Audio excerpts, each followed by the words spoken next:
آج ہی دیکھا جاتا ہے کہ قلعہ دیدار سنگھ میں گزشتہ روز ایک بے گناہ معصوم 11 سالہ طالبہ آمینہ کو اغوا کر کے شیطانی کھیل کھیلنے کے بعد بے دردی سے قتل کرنے کے انتہائی دلخراش اور دلسوز واقعہ پر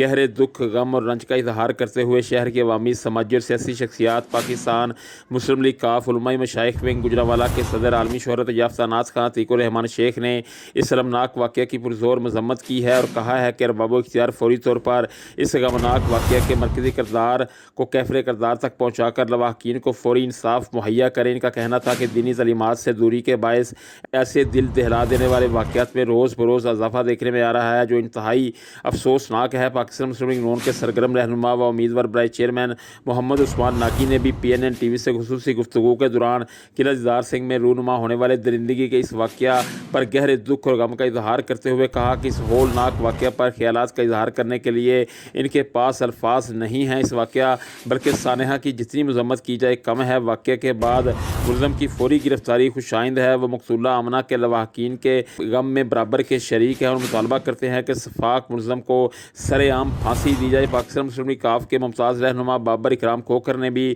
اس شرمناک واقعہ پر اپنے خیالات کا اظہار کیا۔ کہا کہ ایسے واقعات کی روک تھام کے لیے ہم سب کو اپنا اپنا کردار ادا کرنا ہوگا۔ انتہائی افسوسناک واقعہ ہے جس کی جتنی مذمت کی جائے کم ہے۔ دکھ، غم اور آزمائش کی اس گھڑی میں وہ مقتولہ آمنہ کے لواحقین کے ساتھ ہیں۔ شہر کی تینوں عوامی، سماجی اور سیاسی شخصیات نے اس واقعہ کے بعد انتہائی محدود ٹائم میں اعلیٰ کارکردگی کا مظاہرہ کرتے ہوئے ملزم علی رضا کو گرفتار کرنے پر RPO راؤ عبدالکریم، CPO سرفراز احمد فلکی اور SP سٹی وقار عظیم کو بھرپور خراج تحسین پیش کیا ہے اور ان کے لیے اپنی نیک تمناؤں کا اظہار کیا ہے۔